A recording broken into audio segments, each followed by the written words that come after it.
Hi ഞാൻ ദീപ. അപ്പം നമ്മുടെ മന്ത്ലി റീസെറ്റ് ജൂൺ പ്ലാൻസ് ആണ്. അപ്പോൾ കഴിഞ്ഞ മാസത്തെ പ്ലാൻ ഒന്ന് നോക്കി വെച്ച് നമുക്ക് ഇങ്ങോട്ടേക്ക് വരാം. മെയ് മാസം നമ്മൾ പ്രത്യേകിച്ച് അധികമൊന്നും പ്ലാൻ ചെയ്തിട്ടില്ലായിരുന്നു. റെസ്റ്റ് എടുക്കുക എന്നുള്ളതാണ്. അതായത് ആനിയുടെ കുർബാനയുടെ ആ ഒരു ക്ഷീണമെല്ലാം കഴിഞ്ഞ് റെസ്റ്റ് എടുക്കുക എന്നുള്ളതായിരുന്നു മെയിൻ ഉദ്ദേശം. റെസ്റ്റ് എടുക്കാൻ പറ്റിയില്ല എന്നുള്ളതാണ് അതിനകത്തെ വാസ്തവം. ഒത്തിരി പണികളല്ലാണ്ട് അലക്കുത്ത് വരും, നമ്മുടെ ഡേ ടു ഡേ കാര്യങ്ങളുണ്ടല്ലോ. അപ്പോൾ അതുകൊണ്ട് അങ്ങനെ റെസ്റ്റ് കംപ്ലീറ്റ് ആയിട്ട് എടുക്കാൻ പറ്റുമോ എന്ന് ചോദിച്ചു കഴിഞ്ഞാൽ ഇല്ല. പക്ഷെ നല്ല ക്ഷീണവും ബോഡി പെയിനും ഒക്കെ ആയിരുന്നു. ഇപ്പോഴും സ്റ്റിൽ ഓൺ ഗോയിങ് ആണ്, വയ്യാണ്ടാവുന്നുണ്ട്. അപ്പോൾ ഇതിനിടയ്ക്ക് ഞാനൊരു 9 വീഡിയോസോളം യൂട്യൂബിൽ ചെയ്തു. അതാണ് എൻ്റെ മാക്സിമം. ലാസ്റ്റ് വീക്ക് കഴിഞ്ഞ ആഴ്ച എനിക്കൊന്നും ചെയ്യാൻ പറ്റില്ല, കാരണം അപ്പോഴത്തേക്കും വയ്യാണ്ടായി. പിന്നെ വെക്കേഷന് പുറത്ത് പോകണം എന്നുള്ളതായിരുന്നു, അതൊന്നും നടന്നില്ല. വീട്ടിൽ തന്നെയാണ് ഇരുന്നത്. ഇതിനിടയ്ക്ക് ഞാനൊരു ആക്രിലിക് പെയിൻറ്റിങ്ങിൻ്റെ ഒരു വർക്ക്ഷോപ്പ് അറ്റൻഡ് ചെയ്യാൻ പോയായിരുന്നു.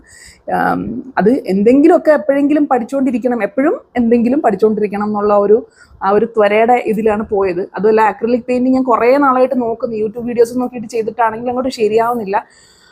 അപ്പോൾ അങ്ങനെ ഞാൻ പെട്ടെന്ന് ഇൻസ്റ്റയിലൊരു ആഡ് കണ്ടപ്പോൾ ഞാൻ വിചാരിച്ചു പോയി രജിസ്റ്റർ ചെയ്യാമെന്ന്. അങ്ങനെ അതിന് പോയിട്ട്, അതൊരു 1 ഡേ വർക്ക്ഷോപ്പായിരുന്നു. അതിന് പോയി ഒരു പെയിൻറ്റിങ് കംപ്ലീറ്റ് ചെയ്യണം, അതാണ് അവരുടെ ഇത്.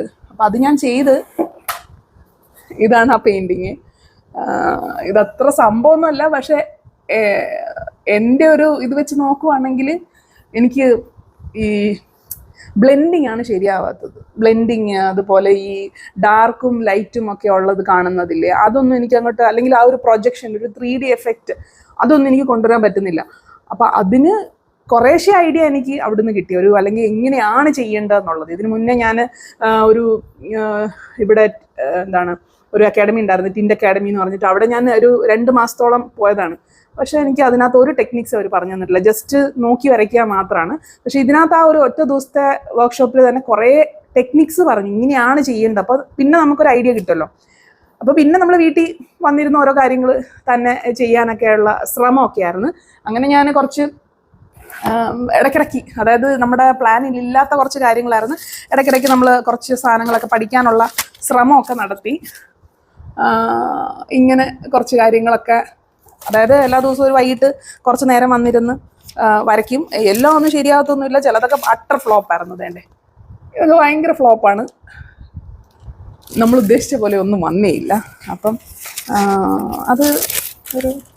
ഇത് ആ ട്രെയിനിങ്, ആ വർക്ക്ഷോപ്പിന് പോയ ആ പുള്ളിയുടെ തന്നെ ഒരു ഇൻസ്റ്റാ നോക്കിയിട്ട് വരച്ചതാണിത്. ഇതെനിക്ക് ആ ഐഡിയ കൊള്ളാം. അതായത് അത് സ്റ്റിൽ ലൈഫാണ്, നമ്മളൊരു സാധനം വെച്ചിട്ടത് നോക്കുന്നതാണ്. പിന്നെ യൂട്യൂബിൽ തന്നെ കുറേയധികം ആക്രിലിക് ട്യൂട്ടോറിയൽസ് ഒക്കെ കണ്ടിട്ട് ഞാൻ അതുപോലെ നോക്കിയിട്ട് ഓരോന്നായിട്ട് ഇങ്ങനെ വരച്ചുകൊണ്ടിരിപ്പുണ്ട്. ഇത് വരച്ചിട്ട് ശരിയായില്ല, ഇതൊരു ഫ്ലോപ്പാണ്. ഇത് തന്നെ ഞാൻ ഒന്നുകൂടെ വരച്ചു നോക്കി, എന്നിട്ടും അത് ശരിയായില്ല. അപ്പം പിന്നെ എനിക്ക് മനസ്സിലായി, എനിക്ക് ഈ ക്ലൗഡ്സും സീനറീസും ഒന്നും വരയ്ക്കാൻ പറ്റത്തില്ലെന്ന് മനസ്സിലായി. ഇപ്പം ഞാനൊരു ചെറിയ ഒരു സംഭവം വരച്ചുകൊണ്ടിരിക്കുന്നു, മറ്റേ ചെറി ബ്ലോസം ഇല്ലേ, അതിങ്ങനെ വരച്ചുകൊണ്ടിരിക്കുന്ന പകുതി കഴിയപ്പോൾ നിർത്തി. അപ്പം ഇനി അത് കംപ്ലീറ്റ് ചെയ്യാനുണ്ട്. അപ്പം അങ്ങനെ എന്തെങ്കിലുമൊക്കെ ചെയ്യണം എന്നുണ്ട്. അപ്പം അതായിരുന്നു കഴിഞ്ഞ മാസം ചെയ്തുകൊണ്ടിരുന്നത്. പിന്നെ റീഡിങ് കംപ്ലീറ്റ് ചെയ്യണമെന്നുണ്ടായിരുന്നു. റീഡിംഗ് ഒന്നും തന്നെ കഴിഞ്ഞ മാസം നടന്നില്ല. അതുപോലെ ഗാർഡനിങ് കുറേയധികം മാറ്റി നടണമെന്നൊക്കെ ഉണ്ടായിരുന്നു, അത് കുറേയൊക്കെ ഞാൻ ചെയ്തു. അതായത് പടവലം, പിന്നെ പയറൊക്കെ ഉണ്ടായിരുന്നൊക്കെ മാറ്റി നട്ട്. ചീരയൊക്കെ നന്നായിട്ട് വന്നതായിരുന്നു. പിന്നെ ഒരു മുഞ്ഞയുടെ ആക്രമണം അങ്ങോട്ട് വന്ന്, എൻ്റെ വിടരും മുമ്പേ കൊഴിഞ്ഞു പോകുക പറയുന്ന കണക്ക് എൻ്റെ പയർ കംപ്ലീറ്റ്ലി പോയി. പിന്നെ ഞാനത് പറിച്ചു കളഞ്ഞു. പിന്നെ ചീരയാണേലും ഒത്തിരി ഉണ്ടായിരുന്നതിൽ ഒരു ഡ്രമ്മിൽ നിറച്ചുണ്ടായിരുന്ന ചീര കംപ്ലീറ്റ് മുന്നേറി. സാധാരണ ഇവിടെ എനിക്ക് ഇതുവരെ ചീരയ്ക്ക് ഒരു കംപ്ലൈൻറ്റ് ഉണ്ടായിട്ടില്ല. അതായത് പൊങ്ങിയില്ലെന്നേ ഉള്ളൂ. ചീരയ്ക്ക് അങ്ങനെ ഒരു എന്തെങ്കിലും കീടങ്ങൾ വന്നത് പോകുന്ന ഒരു പരിപാടി ഇവിടെ ഇല്ലായിരുന്നു. അതും കൂടെ സംഭവിച്ചു. സോ മനസ്സും അടുത്ത് പോകുമെന്നൊക്കെ പറയത്തില്ലേ, അതുപോലെയാണ്. ഇപ്പോൾ കുറേ അടുത്ത് മുഞ്ഞ ഇങ്ങനെ കയറുന്നുണ്ട്. ഞാൻ വെണ്ട വെച്ചിരുന്നു, അത് അങ്ങ് മുകളിലെത്തി. അത് വെണ്ട ഇങ്ങനെ പൂവിട്ട് തുടങ്ങിയപ്പോൾ തൊട്ട് അതിൽ പിന്നെ മുഞ്ഞ കയറാൻ തുടങ്ങി. അങ്ങനെ കംപ്ലീറ്റ്ലി നമുക്ക് പിന്നെ ഒന്നും ചെയ്യാൻ പറ്റാത്ത രീതിയിൽ പിന്നെ ഞാൻ വേറെ ചീര വിത്തിട്ട് അത് മുളപ്പിച്ച്, എന്നിട്ട് അത് ഞാൻ മാറ്റി നടാൻ വേണ്ടിയിട്ട് എനിക്ക് മണ്ണില്ലായിരുന്നു. അപ്പോൾ സോ ഞാനൊരു 10-15 ഗ്രോ ബാഗിൽ മണ്ണൊക്കെ നിറച്ചെടുത്ത് പൊക്കി അങ്ങോട്ടും ഇങ്ങോട്ടും ഒക്കെ, അതായത് ഇച്ചിരി കുറേശ്ശെയാണ് എങ്കിൽ പോലും എടുത്ത് അങ്ങോട്ടും ഇങ്ങോട്ടും ഒക്കെ പൊക്കി നടന്നു കഴിഞ്ഞപ്പോഴത്തേക്കും എൻ്റെ പ്രൊലാപ്സ് വേഴ്സായി. എനിക്ക് ഒരു 2-3 ദിവസം എനിക്ക് നിൽക്കാൻ പറ്റുന്നുണ്ടായിരുന്നില്ല. അതായത് നിൽക്കുമ്പോൾ എനിക്കിത് ഭയങ്കര പ്രയാസം ഫീൽ ചെയ്തിട്ട് ഞാൻ ഇരിക്കുമ്പോഴും എനിക്ക് പറ്റാഞ്ഞിട്ട് ഞാൻ കിടക്കും, അങ്ങനെ ഒരു അവസ്ഥയിലായിരുന്നു. അപ്പം ഞാൻ നോക്കിയിട്ട് നമ്മുടെ മനസ്സമാധാനത്തിന് വേണ്ടിയിട്ടാണ് ചെയ്യുന്നതെങ്കിൽ പോലും ഇത് കുറച്ചും കൂടെ സ്ട്രെസ്ഫുൾ ആണ്. നമുക്ക് ഫിസിക്കലി നമ്മൾ ഡൗൺ ആവുന്നുണ്ട്, പ്ലസ് പിന്നെ ഈ മുന്നൊക്കെ കയറുമ്പോഴും നമുക്ക് സങ്കടമാണ്. ഒത്തിരി എഫേർട്ട് ഇട്ടിട്ട് നമുക്കിപ്പോൾ എഫേർട്ട് ഇട്ടതിന് മാത്രം ശരിക്കും പറഞ്ഞാൽ ഈ കൃഷി എന്നൊക്കെ പറഞ്ഞു കഴിഞ്ഞാൽ നമ്മൾ 10-200 രൂപ ചിലവാക്കിയാൽ നമുക്ക് 50 രൂപയുടെ ഫലമായിരിക്കും അതിൽ നിന്ന് കിട്ടുന്നതെങ്കിലും നമ്മളത് ചെയ്യുമ്പോൾ ഉള്ളൊരു സന്തോഷമാണ് നമുക്ക് ശരിക്കും. അപ്പോൾ അതുകൊണ്ട് കണ്ടിന്യൂ ചെയ്യുമായിരിക്കും, എങ്കിൽ പോലും ആ ഒരു വലിയ ഇതിൽ ചെയ്യാനുള്ള ആ ഒരു മോട്ടിവേഷൻ നഷ്ടപ്പെട്ടെന്ന് പറയത്തില്ലേ, അതുപോലെയാണ്. പിന്നെ നമ്മൾ പെട്ടെന്ന് വയ്യാണ്ടാവുന്നു.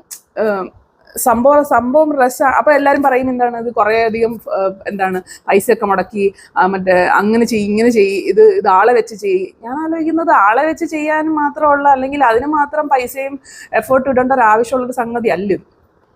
നമ്മളിതൊരു സന്തോഷത്തിന്റെ പുറത്ത് ചെയ്യുന്നതാണ്. അപ്പം ഒരാളെ വെച്ച് ചെയ്യുക എന്ന് പറയുമ്പം അതിന് മാത്രം ഇതിനകത്തൊന്നും കിട്ടുന്നില്ല. അപ്പം നമ്മൾ എന്തിനാണ് വെറുതെ ആവശ്യമില്ലാതെ ഇതിനൊക്കെ പൈസ ചിലവാക്കുന്നത് എന്നുള്ളത് എൻ്റെ ഒരു വ്യൂ പോയിന്റ് ആണ്. അതുകൊണ്ടാണ് ഞാൻ ഇതിനകത്ത് അങ്ങനെ കൂടുതൽ ഇറങ്ങാത്തത്. എങ്കിൽ പോലും നമ്മൾ വളം, പിന്നെ ചാണകം, മറ്റേ എല്ലുപൊടി, വേപ്പും പിണ്ണാക്ക്, ഇങ്ങനെ എന്തോരം സാധനം വാങ്ങിച്ചു കൂട്ടുന്നത്, ചട്ടികൾ.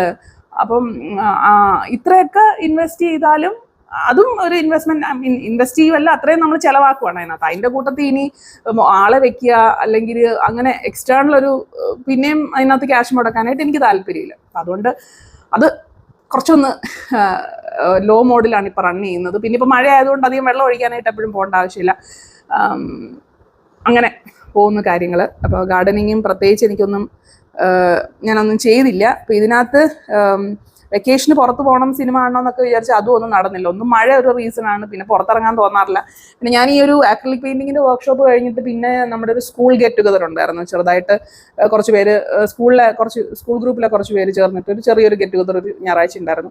അത് കഴിഞ്ഞ് പിന്നെ ആനിയും ഞാനും എൻ്റെ ഒരു ഫ്രണ്ടും അവരുടെ മോളും എല്ലാവരും കൂടെ ഒരു ചെറിയൊരു കഫേ ഡേറ്റും ഇത്രയൊക്കെ ഉണ്ടായിരുന്നുള്ളൂ. അതിൽ കൂടുതൽ എവിടെയും പോയും ഇല്ല, സിനിമയ്ക്കും പോയില്ല, ഒന്നും ചെയ്തില്ല, വീട്ടിൽ തന്നെ ആയിരുന്നു. അപ്പോൾ സ്കൂളും തുറന്നു. അപ്പോൾ അങ്ങനെയാണ് കാര്യങ്ങൾ. പിന്നെ ഫൈബ്രോമയാൽജിയ നല്ലോണം കൂടുന്നുണ്ട്. നമ്മൾ ഡെയിലി സ്ട്രെച്ചിങ് ഒക്കെ ചെയ്യുന്നുണ്ടേ പോലും അതിപ്പോൾ നമുക്ക് 2 ആഴ്ച അടുപ്പിച്ച് ചെയ്ത് കഴിഞ്ഞാൽ നമ്മൾ പിന്നെ കിടപ്പാവും, പെട്ടെന്ന് വയ്യാണ്ടാവും. അതുപോലെ ഫൈബ്രോമയാൽജിയുടെ ആണോ എന്നും അറിയത്തില്ല, അതോ നമ്മുടെ ഇപ്പോഴത്തെ ഒരു പ്രായത്തിൻ്റെ ആണോ എന്നും അറിയത്തില്ല, ഭയങ്കരമായ മൂഡ് സ്വിങ്സ് ആണ്. ഒരു രക്ഷയില്ല. ഇന്നിപ്പോൾ ഞാൻ ഓക്കെ ആണെങ്കിൽ നാളെ എൻ്റെ സ്വഭാവം കംപ്ലീറ്റ്ലി ഡിഫറെൻ്റ് ആയിരിക്കും. അത് പിന്നെ ഞാനിങ്ങനെ എന്താ പറയുന്നത്, നമ്മുടെ പീരീഡ് സൈക്കിളൊക്കെ വെച്ച് നോക്കുവാണെങ്കിലും പീരീഡ്സിന് തൊട്ട് മുന്നേ ഉള്ള ആഴ്ചകളിലൊക്കെ ഭീകരവും ഭയാനകവുമായ മറ്റേ വേർഷൻസാണ് എനിക്ക് തന്നെ എന്നെ മനസ്സിലാവുന്നില്ല എന്നുള്ളൊരവസ്ഥയാണ്. അപ്പോൾ അതൊരു ഭയങ്കര, അതായത് നമുക്ക് ഇപ്പോൾ ആൾക്കാർ പറയും ഇങ്ങനെ എപ്പോഴും നെഗറ്റീവ് പറയാതെ, എപ്പോഴും ഇങ്ങനെ മോശം പറയാതെ, എപ്പോഴും എനിക്ക് വയ്യാന്ന് പറയാതെ എന്ന്. ഈ വയ്യാത്തത് പിന്നെ വയ്യാന്നല്ലാതെ എങ്ങനെയാണ് പറയേണ്ടത്? എല്ലാവർക്കും ഉപദേശിക്കാൻ എളുപ്പമാണ്. നമ്മളിങ്ങനെ നമ്മൾ അവെയറാണ്, നമ്മുടെ മൂഡ് മാറുന്നുണ്ട്, നമ്മൾ വിഷമിച്ചിരിക്കുകയാണ്, എനിക്ക് ആരെ സംസാരിക്കേണ്ട എന്നൊക്കെ നമ്മൾ അവെയറാണ്. അത് ഞാനല്ലാന്നും എനിക്കറിയാം, പക്ഷെ പറ്റുന്നില്ല. അപ്പം ഇപ്പം ആരെങ്കിലും ഇപ്പോൾ പിള്ളേരൊക്കെ എന്തെങ്കിലും ചോദിക്കാൻ വരുമ്പോൾ തന്നെ എന്താ ചോദിക്കുന്നത്? അപ്പം നമുക്കറിയാം അങ്ങനെ ചെയ്യാൻ പാടില്ല എന്നറിയാൻ പോലും നമ്മുടെ കൈ നിൽക്കുന്നില്ല. നമ്മുടെ ആ ഒരു അവസ്ഥയിലൂടെയാണ് ഇപ്പോൾ പൊയ്ക്കൊണ്ടിരിക്കുന്നത്. എന്താണെന്ന് അറിയത്തില്ല. അപ്പം അങ്ങനെയാണ് മെയ് മാസം കടന്നു പോയത്. ഫൈബ്രോമയാൽജിയുടെ പ്രശ്നങ്ങളുണ്ട്, മൂഡ് സ്വിങ്സ് നന്നായിട്ടുണ്ട്. എന്തിൻ്റെയാണ് എന്ന് മനസ്സിലാക്കാൻ പറ്റാത്ത രീതിയിൽ പെട്ടെന്ന് ചേഞ്ച് ആവുന്നുണ്ട്. അപ്പോൾ രണ്ടിൻ്റെയും ഒരു ബുദ്ധിമുട്ടും, നമുക്കൊരു കാര്യത്തിൽ കോൺസെൻട്രേറ്റ് ചെയ്യാൻ പറ്റുന്നില്ല, ഒന്നിലും ഫോക്കസ് ചെയ്യാൻ പറ്റുന്നില്ല. നമുക്കിപ്പം ഒരു കാര്യത്തിലുള്ള ഇൻട്രസ്റ്റ് അടുത്ത നിമിഷം കാണുന്നില്ല. അപ്പോൾ അങ്ങനെയൊക്കെയാണ് സംഭവങ്ങൾ പൊയ്ക്കൊണ്ടിരിക്കുന്നത്. ഓക്കെ, അപ്പോൾ നമുക്കിനി ജൂണിലെ ഇതെങ്കിലും നടക്കണം എന്ന് ഞാൻ വിചാരിക്കുന്നു. കഴിഞ്ഞ മാസം ഞാൻ അല്ലെങ്കിൽ ഒന്നും പ്ലാൻ ചെയ്തിട്ടില്ലായിരുന്നു, പക്ഷെ പ്ലാൻ ചെയ്തതിൽ കൂടുതൽ കാര്യങ്ങൾ കഴിഞ്ഞ മാസം നടന്നിട്ടുണ്ട്. ഇപ്പം ഈ വർക്ക്ഷോപ്പ് അറ്റൻഡ് ചെയ്യുന്നതൊക്കെ ഒരു ഇൻസ്റ്റൻറ്റ് റെസ്പോൺസിൽ കാര്യങ്ങൾ നടത്തിയതാണ്. സെയിം വേ വീഡിയോസ് ആണെങ്കിലും കുറച്ചധികം എനർജിയിൽ ഞാൻ അങ്ങ് ചെയ്തു തുടങ്ങി വീഡിയോസ് ചെയ്തു. ഈ മാസം അങ്ങനെ ആവണമെന്നില്ല, പക്ഷെ ഞാൻ ഇങ്ങനെ ടാർഗറ്റ് വെക്കുന്നുണ്ട്, ഒരു 10 വീഡിയോ എങ്കിലും ഒരു മാസം ചെയ്യണം എന്നുള്ളത്. ഓക്കെ. അപ്പോൾ ഒന്നാമത്തെ കാര്യം, മെയിൻ ഫോക്കസ് നമ്മുടെ സ്കൂൾ തുറക്കുന്നു, അതുമായിട്ട് ബന്ധപ്പെട്ട മീൽ പ്രിപ്പും കാര്യങ്ങളും കുറച്ചും കൂടെ ശക്തമാക്കണം എന്നുള്ളത് വേറെ കാര്യം. പിന്നെ അടുത്തത് എന്ന് പറഞ്ഞാൽ, ഞാൻ സെപ്റ്റംബറിൽ എൻ്റെ ജോലിയെല്ലാം പോയിട്ട് ഞാൻ പിന്നെ വേറെ ജോലി ഒന്നും ചെയ്യണ്ട, വേറെ ഇനി ഒന്നും വേണ്ട, കുറേ നാൾ വെറുതെ ഇരിക്കാം, ഒരു ബേൺ ഔട്ട് റിക്കവറി എന്നുള്ള ഒരു മട്ടിൽ ഇരിക്കാമെന്ന് വിചാരിച്ചെങ്കിൽ എന്നെ കൊണ്ട് പറ്റുന്നില്ല. വെറുതെ ഇരിക്കുമ്പോൾ എന്തോ ഒരു വിഷമമാണ്. അപ്പം നമ്മൾ എന്തെങ്കിലും ഒരു കാര്യത്തിൽ പോയിട്ട് സൈൻ ഇൻ ചെയ്യും. അങ്ങനെ ഞാൻ കുറേ നാളായിട്ട് ആഗ്രഹിക്കുന്നതാണ്. അപ്പോൾ അത് ആദ്യം ഞാൻ വിചാരിച്ചത് യൂട്യൂബ് വീഡിയോസും ബുക്സും ഒക്കെ നോക്കി പഠിക്കാമെന്നുള്ളതാണ്. പക്ഷെ പിന്നീട് ഞാൻ ആലോചിച്ചു, ഓക്കെ, ഒന്ന് സ്ട്രക്ചേർഡ് ആയിട്ട് പഠിക്കാം, അതും എൻ്റെ ഒരു സൗകര്യത്തിന് പഠിക്കാമെന്നുള്ള രീതിയിൽ ഞാൻ ട്രേഡിംഗ് പഠിക്കാനായിട്ട് എൻട്രിയിൽ സൈൻ ഇൻ ചെയ്തിട്ടുണ്ട്. അതിപ്പോൾ ഒരു 4 ക്ലാസ്സൊക്കെ ആയിട്ടുള്ളൂ. അപ്പോൾ വീക്ക്ലി ട്വൈസ് ആണ് ക്ലാസ് വരുന്നത്, 1 hour ക്ലാസ്. 4 ക്ലാസ് കഴിഞ്ഞു. പക്ഷേ ഞാൻ അത്ര ഇംപ്രസ്ഡ് അല്ല. ഞാനൊരു സ്ട്രക്ചേർഡ് വേയിൽ പഠിക്കാമെന്ന് വിചാരിച്ചിട്ടാണ് ജോയിൻ ചെയ്തതെങ്കിലും ഇതിപ്പം ഇൻട്രാക്ഷൻ നമുക്ക് ഭയങ്കര ബുദ്ധിമുട്ടാണ്. ഒരു യൂട്യൂബ് ലൈവ് വീഡിയോ കാണുന്ന പോലെ തന്നെ ഉള്ളൂ. അതിനകത്ത് നമുക്ക് ഡൗട്ട്സ് ചോദിക്കാനാണെങ്കിലും പിന്നെ നമ്മുടെ കൂടെ പഠിക്കാനിരിക്കുന്നതാണെങ്കിലും എനിക്ക് തോന്നുന്നത് കുറേയധികം കൊച്ചു പിള്ളേരൊക്കെയാണ് പഠിക്കാനുള്ളതെന്ന് തോന്നുന്നു. +2 ആ ലെവലിലുള്ള കുറേ പിള്ളേർ, ഒന്നും അറിയത്തില്ല, വളരെ ബേസിക് ആയിട്ടുള്ള കാര്യം പോലും അറിയാതെ ആ ക്വസ്റ്റ്യൻസ് തന്നെ ചോദിച്ചുകൊണ്ടിരിക്കുമ്പോൾ നമുക്കൊരു എന്തിന് ഇതിന് ജോയിൻ ചെയ്തു എന്നായി പോകുന്നു. അപ്പം അങ്ങനൊരു ഇതുണ്ട്. എങ്കിലും നോക്കാം മുന്നോട്ട്. അപ്പം ഞാനിപ്പം എന്താണെന്ന് വെച്ച് കഴിഞ്ഞാൽ അവരുടേതായ ലൈവ് ക്ലാസ് അവർ ഇടുമെങ്കിലും അതിൻ്റെ പ്രീ റെക്കോർഡഡ് ക്ലാസ്സസ്, അതായത് വളരെ വൃത്തിയിൽ റെക്കോർഡ് ചെയ്തിട്ടുള്ള ക്ലാസ്സസ് ഓൾറെഡി എൻട്രി ആപ്പിൽ തന്നെ ഉണ്ട്. ഇവരെന്നാ പഠിപ്പിക്കുന്നതെന്ന് വെച്ചാൽ അത് മുന്നേ നമുക്ക് അറിയാൻ പറ്റും. അപ്പോൾ ആ ക്ലാസ്സസൊക്കെ ഞാൻ എൻ്റെ ഓൺ പേസിലാണ് ഇപ്പോൾ പഠിച്ചുകൊണ്ടിരിക്കുന്നത്. അപ്പോൾ അത് കുറച്ചൊന്ന് പെട്ടെന്നാക്കി കുറച്ച് കാര്യമായിട്ട് മനസ്സിലാക്കണം. പക്ഷെ ഫോക്കസ് ചെയ്യാൻ പറ്റുന്നില്ല. എനിക്ക് ഭയങ്കര ബുദ്ധിമുട്ടാണ്. എനിക്ക് ആ ഒരു മോട്ടിവേഷൻ ഒന്നും ഇല്ല. നമ്മൾ തുടങ്ങിയെങ്കിലും ഈ ഭയങ്കര ഗ്യാപ്പ് ഇട്ടാണ്. ഒരു ട്യൂസ്ഡേ കഴിഞ്ഞാൽ പിന്നെ അടുത്ത ഫ്രൈഡേ ആണ് ക്ലാസ്. അപ്പം ഭയങ്കര ഗ്യാപ്പ് ഇട്ട് ആ ക്ലാസ്സും വരുന്നു. പിന്നെ ക്ലാസ്സും ഇങ്ങനെ തുടങ്ങി പെട്ടെന്ന് അങ്ങ് തീരുന്ന പോലത്തെ ഒരു ക്ലാസ്സും നമുക്കൊരു അറ്റാച്ച്മെന്റ് ഫീൽ ചെയ്യുന്നില്ല. നമുക്കൊന്നും ഡൗട്ട്സ് ചോദിക്കാനായിട്ട് തോന്നുന്നില്ല. കാരണം അതിനേക്കാൾ വളരെ ഡൗട്ട് ചോദിക്കണമെങ്കിൽ എനിക്ക് കാര്യങ്ങൾ കുറച്ചും കൂടെ വ്യക്തമായിട്ട് കിട്ടണം. അങ്ങനെ കിട്ടുന്ന ഒരു ഫേസിലല്ല ഇപ്പം നിൽക്കുന്നത്. സോ ഞാനൊട്ടും ഇംപ്രസ്ഡ് അല്ല. അപ്പം ഞാൻ ഇനി അതിന് എൻ്റെ ഓൾട്ടർനേറ്റീവ് കണ്ടുപിടിക്കണം. അതായത് അവരുടെ സിലബസും അല്ലെങ്കിൽ അവർ പഠിപ്പിക്കുന്ന കാര്യങ്ങളും ഒക്കെ നല്ലതാണ്, പക്ഷെ അത് പഠിപ്പിക്കുന്ന രീതി എനിക്ക് ഇഷ്ടപ്പെടുന്നില്ല. അപ്പോൾ പറഞ്ഞു വന്നത് എന്താണെന്ന് വെച്ച് കഴിഞ്ഞാൽ, എൻട്രി അല്ലേ, ഒട്ടും ഇംപ്രസ്ഡ് അല്ല. 4 ക്ലാസ് കഴിഞ്ഞിട്ടുള്ളൂ. അപ്പം ഞാനിപ്പം അവരെക്കാളും ഒരു 3-4 ക്ലാസ് മുന്നോട്ട് പഠിച്ചു തുടങ്ങിയിട്ടുണ്ട്. പക്ഷെ നമുക്ക് എൻ്റെ ഒരു ആരോഗ്യം വെച്ചിട്ട് നമുക്ക്, അല്ലെങ്കിൽ ആരോഗ്യമാണോ എൻ്റെ ഫോക്കസിൻ്റെ അല്ലെ കോൺസെൻട്രേറ്റ് ചെയ്യാനുള്ള പ്രശ്നമാണോ അതോ ആ വിഷയത്തിൻ്റെ കാഠിന്യമാണോ എന്നറിയത്തില്ല. ഇച്ചിരി ബുദ്ധിമുട്ടാണ് എനിക്ക് മുന്നോട്ട് പോകാനായിട്ട്. ഞാൻ ഓരോ കാര്യത്തിൽ ചെന്ന് തലവയ്ക്കുകയും ചെയ്യും. പിന്നെ അത് ഞാൻ എങ്ങനെ മുന്നോട്ട് കൊണ്ടുപോകുന്നുള്ളൊരു ആലോചനയിലാണ് പല കാര്യങ്ങളും പോയിക്കൊണ്ടിരിക്കുന്നത്.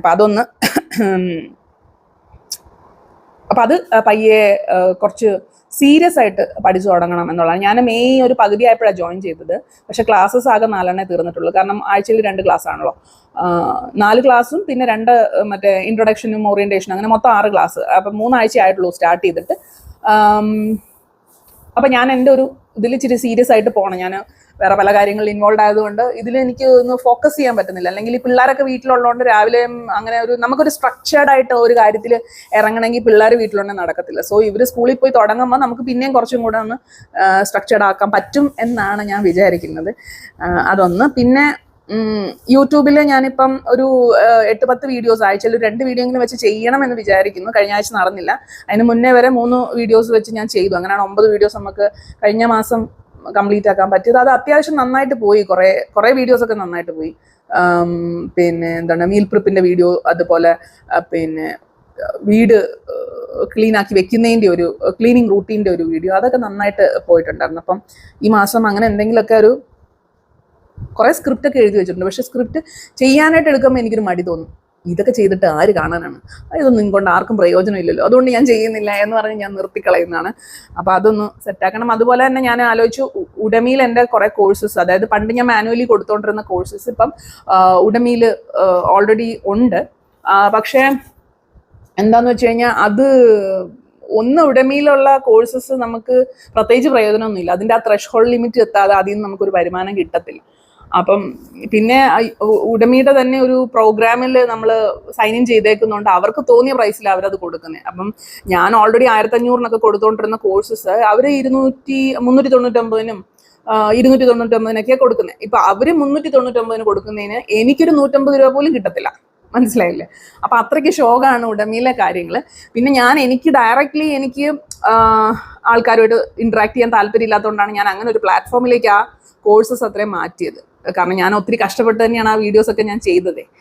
അപ്പോൾ ഇപ്പൊ ഞാൻ ആലോചിക്കുന്നത്, ഇപ്പൊ കുറെ പേര് സബ്സ്ക്രിപ്ഷൻസ് ഒക്കെ തുടങ്ങിയിട്ടുണ്ടല്ലോ യൂട്യൂബിൽ. അപ്പൊ അതുപോലെ തന്നെ ഈ കോഴ്സസ് എല്ലാം ഒരു സബ്സ്ക്രിപ്ഷൻ മോഡലിൽ അവൈലബിൾ ആക്കാന്നുള്ളത്. അപ്പം എന്ന് വെച്ച് കഴിഞ്ഞാൽ ഇപ്പൊ ഞാൻ വെച്ചേക്കുന്നത് 299 ആണ് പ്രൈസ് വെച്ചേക്കുന്നത്. 299 പെർ മന്ത് എന്ന് പറയുമ്പം ഈ എല്ലാ കോഴ്സും, അതായത് ഒരു കോഴ്സിന് 1500, ഒരു കോഴ്സിന് 3000 ഒക്കെ വരുന്ന എല്ലാ കോഴ്സസും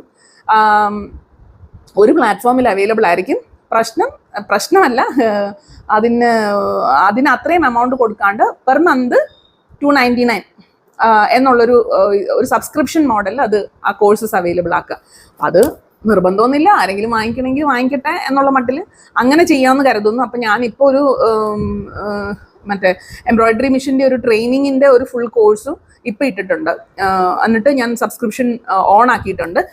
പിന്നെ തൽക്കാലം അടുത്തടുത്ത ഈ വീഡിയോസ് അപ്ലോഡ് ചെയ്യും, അത് എഡിറ്റ് ചെയ്യും, അതിൻ്റെ തമ്പനെയിലൊക്കെ സെറ്റ് ചെയ്യാൻ കുറച്ച് ടൈം എടുക്കുമല്ലോ. അപ്പോൾ അത് എല്ലാം ഈ മാസം കൊണ്ട് തന്നെ ബാക്കിയുള്ള എല്ലാ കോഴ്സസും, അതായത് പിന്നെ എൻ്റെതൊരു പോപ്പുലർ ആയിട്ടുള്ള ഒരു കോഴ്സ് എന്ന് പറയുന്നത് ബ്ലൗസിൻ്റെ മറ്റേ സാരി ബ്ലൗസിൻ്റെ കട്ടിങ് ആൻഡ് സ്റ്റിച്ചിങ്ങിൻ്റെ വീഡിയോ ആണ്. അത് ഡ്രാഫ്റ്റ് ചെയ്യുന്നത് ഉൾപ്പെടെ പെർഫെക്റ്റ് ആണ്, കറക്റ്റായിട്ട് പിന്നെ നിൽക്കും. ഷോൾഡർ ഒന്ന് ഇറങ്ങി പോകാണ്ടൊക്കെ നിൽക്കുന്ന രീതിയിലുള്ള കുറേ നല്ലൊരു അപ്രിസിയേഷനും ഒക്കെ കിട്ടിയിട്ടുള്ള കസ്റ്റമർ റിവ്യൂസ് ഒക്കെ അത്യാവശ്യം നന്നായിട്ട് കിട്ടിയിട്ടുള്ള ഒരു സംഭവമാണ് ബ്ലൗസിൻ്റെ കോഴ്സ്. പിന്നെ കുർത്തിയുടെ കോഴ്സും അതുപോലെ പിന്നെ എംബേർഡ്, അതായത് ഈ കമ്പ്യൂട്ടറൈസ്ഡ് എംബ്രോയിഡറി മെഷീൻ മേടിക്കുന്നവർക്ക് നമുക്ക് ഡിജിറ്റൈസ് ചെയ്യാനായിട്ട് എംബേർഡ് എന്ന് പറയുന്ന സോഫ്റ്റ്വെയർ യൂസ് ചെയ്തിട്ട് ഞാൻ കുറേയധികം വീഡിയോസ് പണ്ട് ചെയ്തിട്ടുണ്ട്. അപ്പോൾ അതിന് ഒത്തിരി റിക്വസ്റ്റ് ഉണ്ടായിട്ട് അതിനൊരു കോഴ്സ് ഞാൻ ക്രിയേറ്റ് ചെയ്തിട്ടുണ്ടായിരുന്നു. അതിനും അത്യാവശ്യം എടുത്തവരൊക്കെ നല്ല അഭിപ്രായമാണ് പറഞ്ഞേക്കുന്നത്. അപ്പം ആ ഒരു കോഴ്സ് ഞാൻ 3000-ന് കൊടുത്തോണ്ടിരുന്നത്. അത് ഞാനിപ്പോൾ 299 പെർ മന്ത് എന്നുള്ള മട്ടിൽ. അപ്പം ആവശ്യക്കാർ വന്ന് നോക്കി കണ്ടുപിടിച്ച് പഠിക്കാനുണ്ടെങ്കിൽ പഠിച്ചിട്ട് അത് പിന്നെ നമുക്ക് അടുത്ത മാസം നമുക്ക് സബ്സ്ക്രിപ്ഷൻ വേണ്ടെന്ന് വെക്കണമെങ്കിൽ വെക്കാമല്ലോ. അപ്പോൾ അതായത് കുറച്ചും കൂടെ അഫോർഡബിൾ ആയിട്ടുള്ള രീതിയിൽ കോഴ്സസ് അവൈലബിൾ ആക്കുക. അപ്പോൾ അതാണ് അടുത്തൊരു പ്ലാൻ. ഈ മാസം അത് കംപ്ലീറ്റ് ചെയ്യണം. ഇത്രയും കോഴ്സസ് ഉടമീന്ന് എന്ന് വെച്ചാൽ ഉടമയിൽ ഇല്ല എന്നുള്ളതല്ല, ഉടമയിൽ 1 ടൈം പേ ചെയ്ത് കഴിഞ്ഞാൽ അത് ലൈഫ് ലോങ് അവൈലബിൾ ആണ്. ഇത് പക്ഷെ എന്താണ്, നമുക്ക് ആ ഒരു ഇപ്പം മാത്രം ഒന്ന് നോക്കിയാൽ മതി, ഒരു മാസം കൊണ്ട് നമുക്ക് നോക്കാൻ പറ്റുമെങ്കിൽ 299 നമുക്ക് എല്ലാ കോഴ്സസും അവൈലബിൾ ആണ്. അങ്ങനെ അപ്പോൾ രണ്ടിനും 2 പർപ്പസാണ്, 2 രീതിയിലാണ് അതിൻ്റെ കാര്യങ്ങൾ വരുന്നത്. അപ്പോൾ അത് ചെയ്യാന്നുള്ള മട്ടിൽ ഈ മാസം എല്ലാം അപ്ഡേറ്റ് ചെയ്യണം എന്ന് കരുതുന്നു. അതുപോലെ പിന്നെ സ്കൂൾ തുറക്കുന്നു. പിന്നെ ഉള്ളത് ബോഡി പെയിൻ നന്നായിട്ട് കയറുന്നുണ്ട്. അപ്പം എനിക്ക് മനസ്സിലായത്, ഞാൻ ഒരു നവംബർ ആ ടൈമിൽ എങ്ങാണ്ടാണ് ഞാൻ വാക്കിംഗ് ഉണ്ടായിരുന്നത്. അതിനുശേഷം ഞാൻ പിന്നെ ഇപ്പോൾ ഇത്രയും മാസമായിട്ട് എനിക്ക് നടക്കാനായിട്ടൊന്നും നടക്കാൻ പറ്റുന്നില്ല. അപ്പോൾ വേറെ കുറേ ആക്ടിവിറ്റീസ്, ഒന്ന് ജോലി ഉണ്ടായിരുന്നു കുറേ നാൾ, പിന്നെ ജോലി പോയതിൻ്റെ വിഷമം ഉണ്ടായിരുന്നു കുറേ നാൾ. അപ്പോൾ ഇതെല്ലാം കഴിഞ്ഞിട്ട് ഇപ്പോൾ എനിക്കിതുവരെ നടക്കാനായിട്ട് പറ്റുന്നില്ല. അപ്പോൾ നടന്നു കഴിഞ്ഞാൽ കുറച്ചും കൂടെ ഈ ബോഡി സ്റ്റിഫ്നെസ് കുറച്ച് കുറയും. ഇപ്പം എന്ന് പറഞ്ഞത് ഇപ്പം ടൈം എത്രയാണ്? ഇപ്പം ഞാൻ ഒരു 10-10:30 സമയം. അപ്പോൾ ഇപ്പോൾ പോലും എൻ്റെ കൈ എനിക്കിങ്ങനെ മടക്കാൻ പറ്റുന്നില്ല. മടക്കുമ്പോൾ നല്ല വേദനയാണ്. അപ്പോൾ അതെന്ന് പറഞ്ഞു കഴിഞ്ഞാൽ ഒന്ന് സ്പോണ്ടിലോസിസിൻ്റെ പ്രശ്നം ഉണ്ടെന്ന് തോന്നുന്നു, പ്ലസ് ഈ ബോഡി സ്റ്റിഫ് ആവുന്നതിൻ്റെ, നല്ല ബോഡി മൂവ്മെൻറ്റ്സ് കുറവായതിൻ്റെ. നമ്മൾ സ്ട്രെച്ചിങ് ഒക്കെ ചെയ്താലുമേ കുറച്ചൊക്കെ ഒന്ന് നടക്കാനും ഒക്കെ പറ്റിയാലേ ഇത് സെറ്റ് ആകത്തുള്ളൂ. ഇപ്പോൾ മഴയൊക്കെ ആയതുകൊണ്ട് അതൊന്നും നടക്കുന്നൊന്നുമില്ല. അപ്പോൾ പയ്യെ എങ്ങനെയെങ്കിലും ഇത് സ്റ്റാർട്ട് ചെയ്യണം എന്നുള്ളതാണ് അടുത്ത ഈ മാസത്തെ അതായത് ഒരു 5 മിനിറ്റ് അല്ലെങ്കിൽ ഒരു 10 മിനിറ്റെങ്കിലും നടന്നു തുടങ്ങണം. അത്രേ ഉള്ളൂ. വലിയ ആഗ്രഹങ്ങളൊന്നുമില്ല. ഞാൻ അരമണിക്കൂർ തൊട്ട് 1 മണിക്കൂറൊക്കെ നടന്നുകൊണ്ടിരുന്ന ആളാണ്. പക്ഷേ അപ്പോൾ ഒരു 5 മിനിറ്റ് തൊട്ട് 10 മിനിറ്റ് എങ്കിലും നടക്കണം ദിവസവും ഇല്ലെങ്കിൽ ഒരു ആഴ്ചയിൽ ഒരു 4 ദിവസമെങ്കിലും അത്രയെങ്കിലും നടന്നു തുടങ്ങണം. അതാണ് അടുത്തത്. പിന്നെ ഉള്ളത് അക്രിലിക്സ്. അത് കുറച്ചും കൂടെ ഒന്ന് പഠിക്കുക എന്നുള്ളത് ഭയങ്കര ഒരു സീരിയസ് ടോപ്പിക്കായിട്ട് എടുക്കാതെ നമ്മളൊരു നല്ല പടം കാണുന്നു, ആ പടം ഞാൻ കുറേയധികം ക്യാൻവാസും പിന്നെ ഇതുമൊക്കെ വാങ്ങിച്ചു വെച്ചിട്ടുണ്ട് കേട്ടോ. അപ്പം അതെന്ന് പറഞ്ഞാൽ ഞാനിപ്പോൾ എൻ്റെ ക്രാഫ്റ്റ് റൂം അതിന് വേണ്ടിയിട്ട് തന്നെ, തയ്യൽ അങ്ങനെ അധികം ഇല്ല, വല്ലപ്പോഴും കൂടിയിട്ട് എന്തെങ്കിലും 1-2 ചുരിദാർ തയ്ച്ചെങ്കിൽ ആയി. ചുരിദാറല്ല, നമ്മൾ ആ ഫ്രോക്ക് ടൈപ്പാണ് ഞാനിപ്പോൾ തയ്ക്കുന്നത്. കുറച്ചും കൂടെ ഇടാൻ കംഫർട്ടബിൾ ആണ്. അപ്പം അത് ഞാനൊരു മിക്കവാറും ഒരു വൈകിട്ട് ഒരു 8 മണിയൊക്കെ ആകുമ്പോഴത്തേക്കും ഇരുന്ന് വരയ്ക്കാൻ തുടങ്ങും. അതൊരു 10 മണി 11 മണി വരെ ഇരുന്ന് വരയ്ക്കും. സത്യം പറഞ്ഞാൽ ആ ടൈമിൽ ഈ ഗാർഡനിങ് ചെയ്യുന്ന പോലെ തന്നെയാണ്. നമുക്ക് ഒന്നും നമ്മൾ വേറെ ചിന്തിക്കില്ല, ഇതെങ്ങനെ ശരിയാക്കണം, അല്ലെ ബ്രഷ് വളരെ പയ്യെ പിടിക്കണം എന്നുള്ളത് കൊണ്ട് ഈ ഓവർ തിങ്കിങ്, അതുപോലെ ഭയങ്കരമായിട്ട് ചിന്തകൾ കയറി വരുന്നൊന്നുമില്ല. ഇത് ഭയങ്കര അതിലേക്ക് തന്നെയാണ് ആ ഒരു മൈൻഡ്ഫുൾ ആയിട്ടിരുന്ന് കാര്യങ്ങൾ ചെയ്യാൻ പറ്റുന്നുണ്ട്. അപ്പം അത് ഒന്ന് കുറച്ചും കൂടെ ഫ്രീക്വൻസി എൻ്റെ കൂട്ടണം എന്ന് വെച്ചാൽ ഇതിലേക്ക് പോകുമ്പോൾ എന്താണെന്ന് വെച്ചാൽ ഞാൻ എൻ്റെ മറ്റ് പ്രയോറിറ്റി ഉണ്ടല്ലോ, അതായത് ഇപ്പം ഈ പഠിക്കുക എന്നുള്ള ഈ ട്രേഡിങ് പഠിക്കുക എന്നുള്ള സംഭവമൊക്കെ നമ്മുടെ കയ്യിൽ നിന്ന് വിട്ടുപോകും. അപ്പം ആ ഒരു ബാലൻസ് കൊണ്ടുവരിക എന്നുള്ളതാണ് എനിക്ക് കഴിഞ്ഞ മാസം പറ്റാത്തത്. അതാണ് ഞാൻ ഇത് പഠിക്കാൻ തുടങ്ങും, പിന്നെ എനിക്ക് ആക്രിലിക്സിൽ ഇൻട്രസ്റ്റ് കയറി അതിലേക്ക് ഇരിക്കും. അപ്പം ഞാൻ അത് പഠിക്കാൻ തുടങ്ങും. അപ്പം ഇത് പഠിക്കുക അത് പഠിക്കുക എന്നുള്ളതിൽ ഒന്നും നടക്കാത്ത അവസ്ഥയായി പോകും. സോ ഇതൊന്ന് ആഴ്ചയിൽ ഒരു പ്രാവശ്യം ഒരു ദിവസമെങ്കിലും ഇരുന്ന് അതിൻ്റെ പുറകെ കുറച്ച് നേരം ഇരിക്കണം, ആ ഒരു ഇത് കണ്ടെത്തണം എന്നുള്ളതാണ്. പിന്നെ ഉള്ളത് ബുക്ക് വായിക്കുക എന്നുള്ളതാണ്. ബുക്ക് വായിക്കുക എന്നുള്ളത് ഞാൻ കഴിഞ്ഞ മാസം എത്ര ശ്രമിച്ചിട്ട് എനിക്ക് പറ്റിയില്ല. ഞാൻ വീണ്ടും 1-2 ബുക്കൊക്കെ വാങ്ങിച്ചു. പിന്നെ എൻ്റെ ഒരു ഫ്രണ്ട് പറഞ്ഞു വെച്ചാൽ ഞാനിവിടെ ഏലൂർ ലൈബ്രറി പോയിട്ട് മെമ്പർഷിപ്പ് ഒക്കെ എടുത്തു. പക്ഷെ എനിക്കത് ഒന്നും എനിക്ക് വായിക്കാൻ പറ്റണില്ല. അപ്പം ഞാൻ ഈ മാസം ഞാൻ ആലോചിച്ചു 2 ബുക്കുണ്ട് എൻ്റെ കയ്യിൽ. അതിലെ ഒരു 10-50 പേജെങ്കിലും എന്നുള്ള ചെറിയ ടാർഗറ്റാണ് വയ്ക്കുന്നത്. ഒരു 50 പേജെങ്കിലും എനിക്ക് ഈ മാസം അതിൻ്റെത് വായിക്കണം എന്നുള്ളത്. ഒന്ന് ഞാൻ ഇപ്പം ഈ ഇടയ്ക്ക് ഒരു എക്സിബിഷന് പോയപ്പോൾ വാങ്ങിച്ചതാണ് surrounded by idiots Thomas Erikson. ഇതൊരു ബിഹേവിയറൽ എക്സ്പേർട്ടിൻ്റെ ബുക്കാണ്. അപ്പം അത് ഒന്ന് നോക്കണം, ഒരു 10-50 പേജെങ്കിലും. പിന്നെ ഇത് ഞാനൊരു 2 മാസമായി മേടിച്ച് വെച്ചേക്കുന്ന ഇതിൽ അറൗണ്ട് ഒരു കുറച്ചോളം ഞാൻ വായിച്ചു. അറൗണ്ട് ഒരു 10-20 പേജ് വായിച്ചു കഴിഞ്ഞിട്ടുണ്ട്. പക്ഷെ മുന്നോട്ട് പിന്നെ പോയിട്ടില്ല. അപ്പം ഇത് ഹൗ ടു സ്വിംഗ് ട്രേഡ് എന്ന് പറഞ്ഞിട്ടുള്ളൊരു അത്യാവശ്യം നല്ലൊരു ആമസോണിൽ നല്ലൊരു റിവ്യൂ കണ്ട ഒരു ബുക്ക് ഞാൻ വാങ്ങിച്ചെന്നേ ഉള്ളൂ. How to swing trade. ഇത് കുറച്ച് നന്നായിട്ടാണ് ഒരു കാര്യങ്ങളൊക്കെ പറഞ്ഞേക്കുന്നത്. ഞാനിതിൽ 50 അല്ല കേട്ടോ, ഞാനൊരു 100 പേജോളം വായിച്ചിട്ടുണ്ട്. ഓക്കെ, പക്ഷെ ഇതിൽ കൂടുതലും കണക്കും കാര്യങ്ങളും മറ്റേ ചാർട്ട് അനലൈസിങ്ങും അതിൻ്റെ റേഷ്യോസ് നോക്കലും ഒക്കെ ആണല്ലോ. ഈ കണക്ക് ഈവൻ ദോ BSc മാത്തമാറ്റിക്സ്, പിന്നെ എനിക്കിത് എപ്പോഴും എൻ്റെ ഈ കണക്കും കാര്യം എൻ്റെ തല നിൽക്കത്തില്ല, കുറച്ച് ബുദ്ധിമുട്ടാണ്. അപ്പം അത് ഒരു അറ്റ്ലീസ്റ്റ് ഒരു 50 പേജ് എങ്കിലും ഈ മാസം കംപ്ലീറ്റ് ചെയ്യണം. അങ്ങനെ വളരെ ചെറിയ ടാർഗറ്റ് വയ്ക്കുന്നുള്ളൂ. അല്ല പിന്നെ ഈ ബുക്ക് മൊത്തം വായിച്ച് തീർക്കുക ഇതൊന്നും നടക്കുന്ന കാര്യമൊന്നുമില്ല. എന്നെ കൊണ്ട് ഇപ്പോൾ പറ്റുന്നില്ല, കാരണം ഫോക്കസ് ചെയ്യാൻ പറ്റുന്നില്ല. എൻ്റെ കംപ്ലീറ്റ്ലി എൻ്റെ സ്വഭാവം മാറിക്കൊണ്ടിരിക്കുന്ന പോലെ എനിക്ക് ഫീൽ ചെയ്യുന്നത്. അതായത് പണ്ടത്തെ ഞാനല്ല, ഞാനങ്ങനെ ചുരുങ്ങി അല്ലെങ്കിൽ ഒതുങ്ങിക്കൂടുക എന്ന് പറയത്തില്ല. എനിക്ക് ആരും കാണണ്ട, എനിക്ക് പുറത്തോട്ട് ഇറങ്ങണ്ട. ആകെ ഗാർഡനിങ്ങിനാണ് ഞാൻ പുറത്തോട്ട് ഇറങ്ങിക്കൊണ്ടിരുന്നത്. അതിൽ തന്നെ ആൾക്കാരൊക്കെ കാണുമ്പോൾ എനിക്ക് എന്തോ ഒരു, അതിപ്പോൾ എല്ലാ ദിവസവും ഇല്ല. ഇന്നിപ്പം ആൾക്കാരോട് വളരെ നന്നായിട്ട് സംസാരിക്കുകയാണെങ്കിൽ അടുത്ത 2 ദിവസം എനിക്ക് ഒറ്റ മനുഷ്യനെ കാണണ്ട. ഞാൻ മിക്കവാറും ചിലപ്പോൾ ആ ബെഡ്റൂമിൽ ചുമ്മാ ഫോൺ സ്ക്രോൾ ചെയ്ത് കിടക്കുമായിരിക്കും. ഈ ഫോണും ഒരു വലിയൊരു സംഭവമാണ്. ഈ സ്ക്രോൾ ചെയ്ത് എൻ്റെ കൈക്ക് വരെ ഇവിടെ മറ്റേ ഇതായി, ഇങ്ങനെ പിടിച്ചേ കൈക്ക് വരെ കുഴുവായി 2 കൈയിലും. അപ്പം ഫോണൊരു വലിയ വില്ലനാണ്. എനിക്ക് അതിനെന്തെങ്കിലും ഒരു ആക്ഷൻ എടുക്കണം. പക്ഷെ തൽക്കാലം ഞാൻ അത് വിട്ടേക്ക് വന്നു. കോൺഷ്യസ് ആണ് ഞാൻ, പക്ഷെ എനിക്ക് പറ്റണില്ല.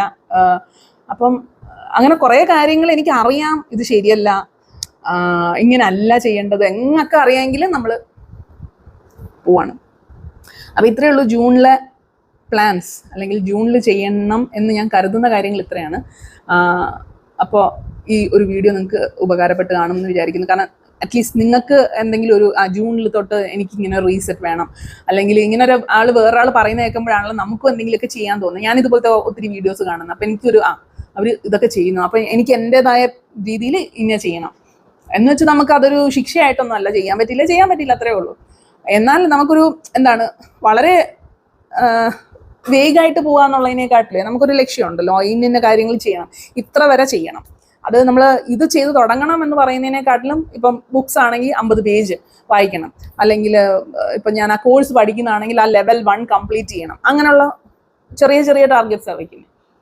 ഫോണിൻ്റെ ഞാൻ വെക്കാറുണ്ട്, രാവിലെ എണീറ്റ് ഒരു 8 മണി വരെ ഫോൺ നോക്കരുത് എന്നുള്ളത്. അത് എല്ലാ ദിവസവും നടന്നില്ലെങ്കിലും ചില ദിവസങ്ങളിൽ നടക്കും. അപ്പോൾ അങ്ങനെ പോകുന്ന കാര്യങ്ങൾ വീഡിയോ ഉപകാരപ്പെട്ട് കാണുമെന്ന് വിചാരിക്കുന്നു. അടുത്ത വീഡിയോ നമുക്ക് കാണാം.